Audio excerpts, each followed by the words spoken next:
Law of variable ப்ரொபோர்ஷன்னா என்னன்னு பார்ப்போம்.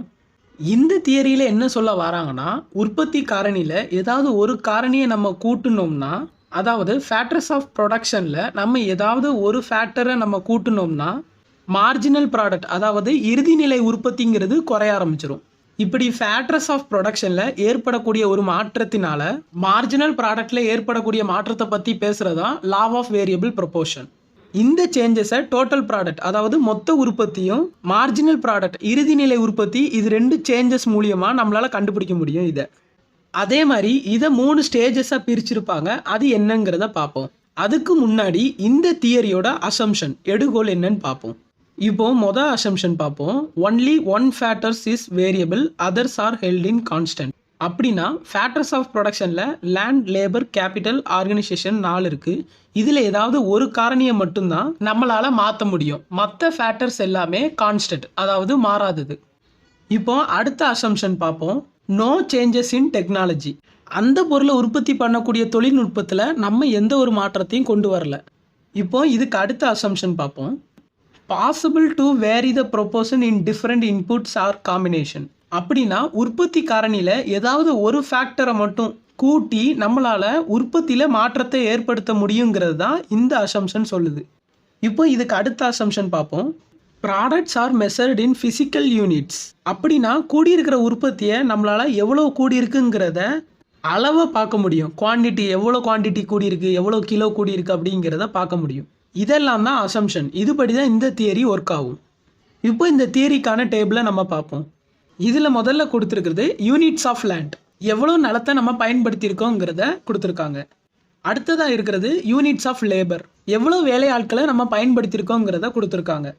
அதுக்கடுத்து இருக்கிறது டோட்டல் ஃபிசிக்கல் ப்ராடக்ட், அப்படின்னா மொத்தம் எவ்வளோ பொருள் உற்பத்தி பண்ணியிருக்கோங்கிறதுக்கான கணக்கு.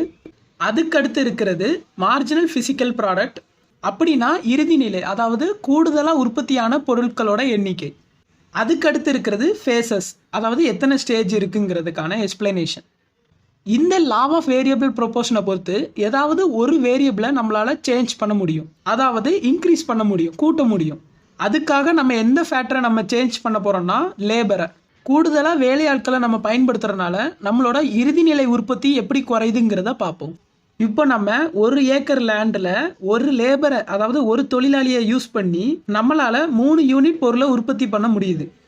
இப்போ அந்த 3ங்கிறது தான் டோட்டல் ப்ரொடக்ஷன். அப்போ மார்ஜினல் ப்ரொடக்ஷன் என்னன்னா எவ்வளோ சேஞ்சஸ் நடந்திருக்குங்கிறது தான் மார்ஜினல் ப்ரொடக்ஷன். 3 தான் சேஞ்சஸ் நடந்திருக்கு. அப்போ அந்த 3 தான் மார்ஜினல் ப்ரொடக்ஷனும். இப்போ நம்ம ஃபேக்டர்ஸ் ஆஃப் ப்ரொடக்ஷனில் ஒன்றான லேபரை இன்க்ரீஸ் பண்ண போகிறோம், கூட்ட போகிறோம். ஏன்னா இந்த தியரியை பொறுத்து நம்மளால் ஏதாவது ஒரு வேரியபிளை மட்டும்தான் இன்க்ரீஸ் பண்ண முடியும். ஆனால் அதே 1 ஏக்கர் லேண்டை தான் நம்ம யூஸ் பண்ண போகிறோம்.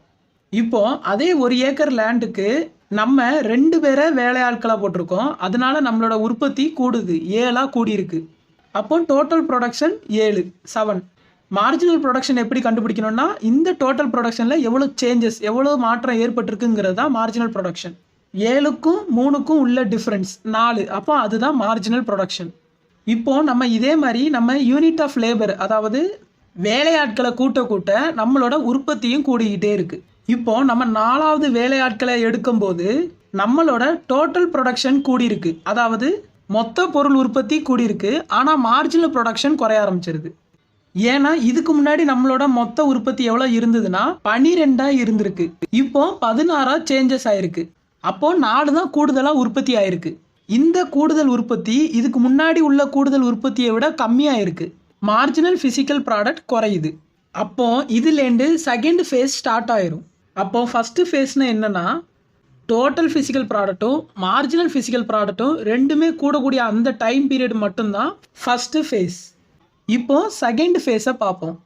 இப்போ நம்ம இன்னமும் நம்ம லேபரை கூட்டிக்கிட்டே இருக்கும்போது டோட்டல் ப்ரொடக்ஷனும் அதாவது மொத்த உற்பத்தியும் ஒரு இடத்துல குறைய ஆரம்பிச்சிடும். நம்ம 9ஆவதாக ஒருத்தரை வேலைக்கு எடுத்து நம்ம உற்பத்தி பண்ணும்போது நம்மளோட மொத்த உற்பத்தி டோட்டல் ப்ரொடக்ஷன் குறைய ஆரம்பிச்சிருது இதுக்கு முன்னாடி உள்ள மொத்த உற்பத்தியை விட. எப்படின்னா நம்ம 8வது வேலையாட்களை வச்சு பொருளை உற்பத்தி பண்ணும்போது நம்மளுக்கு கிடைச்ச மொத்த உற்பத்தி 22. ஆனால் நம்ம 9ஆவதாக ஒருத்தரை வேலைக்கு எடுத்து நம்ம உற்பத்தி பண்ணும்போது நம்மளோட மொத்த உற்பத்தி 21. அப்போ நம்மளோட மொத்த உற்பத்தி குறையுது. அதே மாதிரி எப்போ நம்மளோட மொத்த உற்பத்தி குறைய ஆரம்பிக்குதோ அப்போ நம்மளோட மார்ஜினல் ப்ராடக்ட் இறுதி நிலை உற்பத்தி ஜீரோக்கு வந்துடும். ஏன்னா டோட்டல் ப்ரொடக்ஷனில் ஏற்படக்கூடிய சேஞ்சஸை வச்சு தான் மார்ஜினல் ப்ரொடக்ஷன் கண்டுபிடிப்போம். டோட்டல் ப்ரொடக்ஷனே குறையுது, அப்போ மார்ஜினல் ப்ரொடக்ஷன் ஜீரோக்கு ஆயிரும். இதுதான் செகண்ட் ஃபேஸ். எப்படின்னா நம்ம 7 லேபரை பயன்படுத்தும் போதும் 8 லேபரை நம்ம பயன்படுத்தும் போதும் நம்மளோட டோட்டல் ப்ரொடக்ஷன் ஒரே அளவாக தான் இருந்திருக்கு, 22 தான் இருந்திருக்கு. இப்படி எந்த சேஞ்சஸும் இல்லாதனால மார்ஜினல் ஃபிசிக்கல் ப்ராடக்ட் ஜீரோவாக இருக்குது. இந்த ஜீரோ வரைக்கும் தான் ரெண்டாவது ஃபேஸ். ஏன்னா இந்த ஃபேஸில் டோட்டல் ஃபிசிக்கல் ப்ராடக்ட்டும் மார்ஜினல் ஃபிசிக்கல் ப்ராடக்ட்டும் குறைய ஆரம்பிச்சிருது. மொதல் ஃபேஸில் மார்ஜினல் ஃபிசிக்கல் ப்ராடக்ட் மட்டும் குறைஞ்சிது, இதில் ரெண்டுமே குறையுது. இப்போ தேர்ட் ஃபேஸ் பார்ப்போம். இப்போ இன்னும் கூடுதலாக 9ஆவதாக ஒருத்தரை வேலைக்கு எடுத்து நம்ம உற்பத்தி பண்ணும்போது நம்மளோட டோட்டல் ப்ரொடக்ஷன் இன்னமும் குறைய ஆரம்பிச்சிடும். இதுக்கு முன்னாடி உள்ள 22 உற்பத்திலேருந்து 21ங்கிற அளவுக்கு குறைஞ்சிரும். அப்படிங்கல நம்மளோட மார்ஜினல் ஃபிசிக்கல் ப்ராடக்ட், அதாவது இறுதிநிலை உற்பத்திங்கிறது மைனஸில் போக ஆரம்பிச்சிருது. டோட்டல் ப்ரொடக்ஷனில் ஆகக்கூடிய சேஞ்சஸ் மூலியமாக தான் நம்ம மார்ஜினல் ப்ரொடக்ஷனை கண்டுபிடிக்கிறோம். இப்படி ஒரு பொருள் குறைய தான் உற்பத்தியாக இருக்குது. அப்படிங்கல நம்மளோட மார்ஜினல் ஃபிசிக்கல் ப்ராடக்ட்டுங்கிறது -1 ஆயிடுது, நெகட்டிவாக போக ஆரம்பிச்சிருது. இப்போ இதே மாதிரி இன்னும் நம்ம லேபர்ஸை நம்ம இன்க்ரீஸ் பண்ணோம்னா, அதாவது கூட்டணும்னா நம்மளோட டோட்டல் ஃபிசிக்கல் ப்ராடக்ட்டும் குறையும், அதே மாதிரி மார்ஜினல் ஃபிசிக்கல் ப்ராடக்ட் நெகட்டிவில் போக ஆரம்பிச்சிடும். இதுதான் third face. Total physical product குறையும், மார்ஜினல் ஃபிசிக்கல் ப்ராடக்ட் நெகட்டிவாக போக ஆரம்பிச்சிடும். இப்போ இதை டயக்ராமோட பார்ப்போம். எக்ஸ் ஆக்சிஸை நம்ம வேரியபிள் ஃபேக்டர்ஸாக எடுத்திருக்கோம். நம்மளோட வேரியபிள் ஃபேக்டர்ஸ் என்னதுன்னா லேபர். ஒய் ஆக்சிஸை அவுட்புட், அதாவது எவ்வளோ பொருள் உற்பத்தி பண்ணியிருக்கோங்கிறத எடுத்திருக்கோம். டிபின்னு போகக்கூடிய இந்த கேவ் தான் டோட்டல் ப்ரொடக்ஷன், மொத்த உற்பத்தி. எம்பின்னு போகக்கூடிய இந்த கேவ் தான் மார்ஜினல் ப்ரொடக்ஷன், இறுதிநிலை உற்பத்தி. இப்போ நம்ம ஒரு ஏக்கரில் உற்பத்தி பண்ணுறதுக்கு ஓஎன் அளவுக்கு நம்ம லேபர்ஸ், தொழிலாளர்களை பயன்படுத்தும் போது நம்மளோட டோட்டல் ப்ரொடக்ஷனும் கூடுது, நம்மளோட மார்ஜினல் ப்ரொடக்ஷனும் கூடுது. இதுதான் ஃபஸ்ட்டு ஸ்டேஜ். அதனால தான் டிபி, அதாவது டோட்டல் ப்ரொடக்ஷன் கேவும் மேலே பார்க்க போகுது, மார்ஜினல் ப்ரொடக்ஷன் கேவும் மேலே பார்க்க போகுது. இது ஃபஸ்ட்டு ஸ்டேஜ். இப்போ செகண்ட் ஸ்டேஜ் பார்ப்போம். இப்போ நம்ம அதே 1 ஏக்கர் நிலத்தில் உற்பத்தி பண்ணுறதுக்கு இன்னும் நம்ம கூடுதலாக வேலை ஆட்களை பயன்படுத்துகிறோம். ஓஎன் அளவுக்கு நம்ம லேபர்ஸை பயன்படுத்தின நம்ம இப்போ ஓஎம் அளவுக்கு நம்ம லேபர்ஸை பயன்படுத்துகிறோம், லேபர்ஸை கூட்டியிருக்கோம். இப்படி கூட்டும்போது நம்மளோட டோட்டல் ப்ரொடக்ஷன் கூடுது, ஆனால் மார்ஜினல் ப்ரொடக்ஷன் குறைய ஆரம்பிச்சிருது. இதனால தான் டோட்டல் ப்ரொடக்ஷன் கர்வ் இன்னும் மேலே பார்க்க போகுது, ஆனால் மார்ஜினல் ப்ரொடக்ஷன் கர்வ் கீழே பார்க்க வருது. நம்மளோட இறுதி நிலை உற்பத்தி குறைய ஆரம்பிச்சிருது. இதெல்லாம் தான் ஸ்டேஜ் 2. இப்போ ஸ்டேஜ் 3யை பார்ப்போம். இதில் அதே 1 ஏக்கருக்கு நம்ம இன்னமும் நிறைய லேபர்ஸை பயன்படுத்துகிறோம். எந்த அளவுக்குன்னா ஓஎம் அளவுலேருந்து தாண்டி இன்னமும் அதிகமாக யூஸ் பண்ணுறோம். ஆனால் அதே 1 ஏக்கர் நிலத்துல தான் நம்ம உற்பத்தி பண்ணுறோம். இப்படி பண்ணுறனால நம்மளோட டோட்டல் ப்ரொடக்ஷனும் குறையுது, நம்மளோட மார்ஜினல் ப்ரொடக்ஷனுக்கு நெகட்டிவாக போகுது, மைனஸில் போகும். இதுதான் தேர்ட் ஸ்டேஜ். இதெல்லாம் தான் லா ஆஃப் வேரியபிள் ப்ரொபோர்ஷன்.